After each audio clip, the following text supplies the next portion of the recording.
Hi y'all, I'm going to be reading from the book Awaken, if you've never heard of it before. It says 90 days with the God who speaks. So we're going to be doing this every day. And it will be short, usually only about 5 to 10 minutes.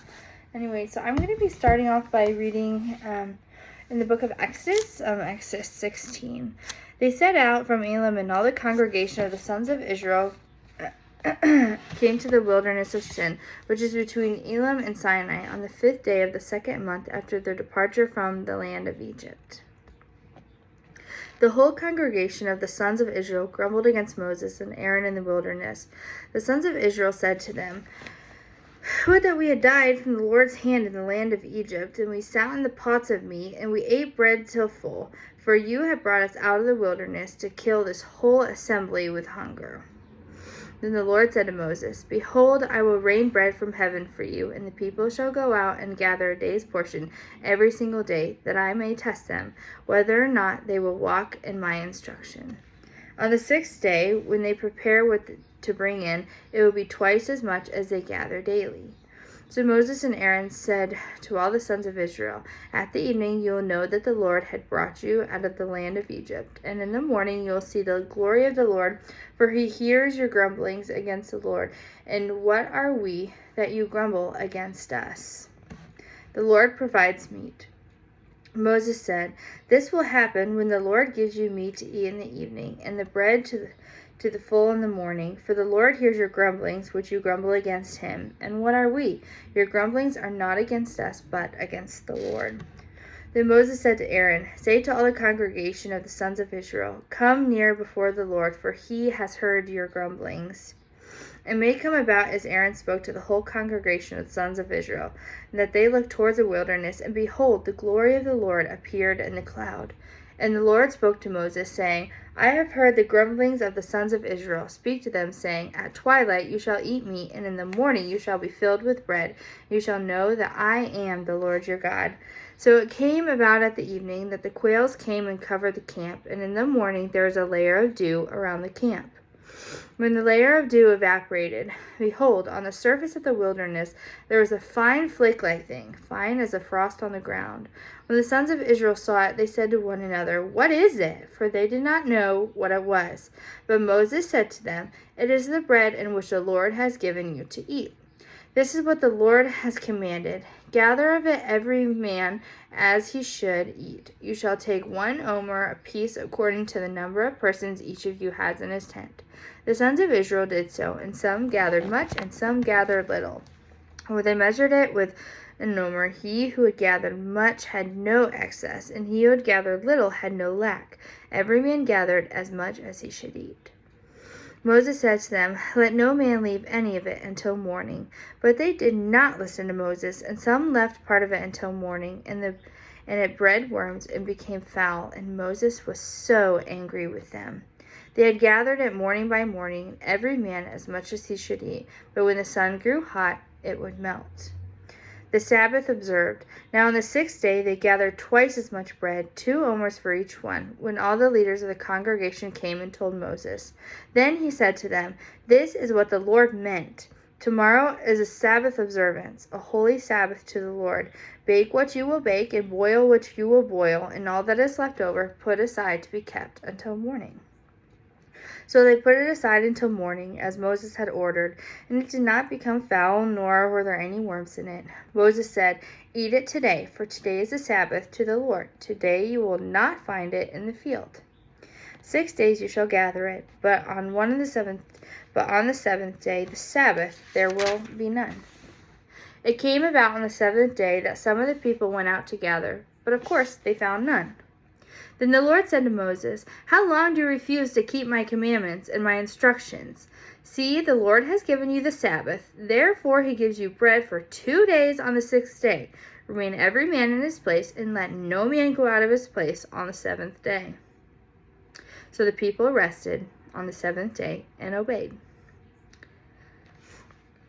The house of Israel named it manna, and it was like a coriander seed, white, and its taste was like the wafers with honey.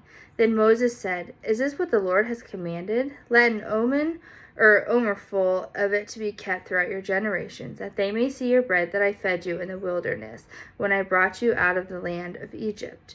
Moses said to Aaron, take a jar and put an omer full of manna in it, and place it before the Lord to be kept throughout your generations. As the Lord commanded Moses, so Aaron placed it before the testimony to be kept. The sons of Israel ate the manna 40 years. 40 years until they came to an inhabited land, and they ate manna until they came to the border of the land of Canaan. I could imagine that. I could imagine eating the same meal for all 40 years, but I guess if you're in the middle of the desert, there's nothing around, you just gotta be thankful for what the Lord provides, right? Okay, so I'm going to be reading, once again, from the book Awaken on day 1, and day 1 is called Morning. So the theme verse, the one specific one in Exodus 16:21, they gathered it morning by morning, every man as much as he should eat, but when the sun grew hot, it would melt. There's something about what happens when the sun warms up, the heat of the day trials, the energy-stealing blaze of its pressures and events. Worries can intervene in the afternoon hours, when time is racing past so quickly, and when we're certain we can't handle them with the amount of daylight that we have left to us. Sometimes such stresses can be so overwhelming and brazen, enough to melt us in our tracks, causing the strength and resolve of our hearts to weaken in despair. And while this reality is as current and relevant as the days that you are living in right now, it's also as old as an entire generation of Old Testament Israelites. They emerged from their tents at first light each morning, eager to gather God's gift of manna that he had strewn across the ground overnight. This was a critical part of their day, an appointed activity, for they knew once the sun ascended towards its towering position in the sky, this bread from heaven would melt away. Yes, the collection in their bowl would be more than ample for the day's requirements. They would be able to serve their families and be assured of God's provision based on the abundant measures of what he had given them. But they would need to wait until next morning before they'd find it new again, ready for another day's work. Perhaps this ancient illustration depicts for us the reason why our hearts so often stir for a fresh word from God each day. Fresh bread early in the morning before the heat of the day has even set in. I realize not everyone is a morning person. I realize too, depending on your stage of life, that your weekly schedule, your morning, may occur at various uncustomary hours of the day. But I am convinced that morning is simply a principle, not merely a time of day. It signifies a position of priority, a place of preeminence. Perhaps you tend to devote your first sparks of attention each day to the newscast or to your email, or the various trends and updates you missed while you were sleeping, but those moments are always more valuably invested in waiting before God. Feeding on his word, listening to what he whispers to your spirit, while your heart is most open and refreshed and able to assimilate truth. So as you move ahead into each new devotional journey, continue giving him your first waking thought, turned upward like a breakfast bowl, ready to receive the manna he is always so faithful to supply. A fresh word and fresh mercies every single day. Remember the morning principle and prioritize the gathering of manna that he offers to you. Start each day and each decision with an immediate declaration of complete dependence on him. Because the sun's coming up soon and your manna is surely on its way. Lamentations 3:22-23 says, the Lord's loving kindness indeed never ceases, for his compassions never fail. They are new every morning, and great is your faithfulness. So for the question of the day, something I want you to be thinking about throughout the day, or even a journaling prompt if you love writing and you want to write this down. How might this morning principle apply in your life right now?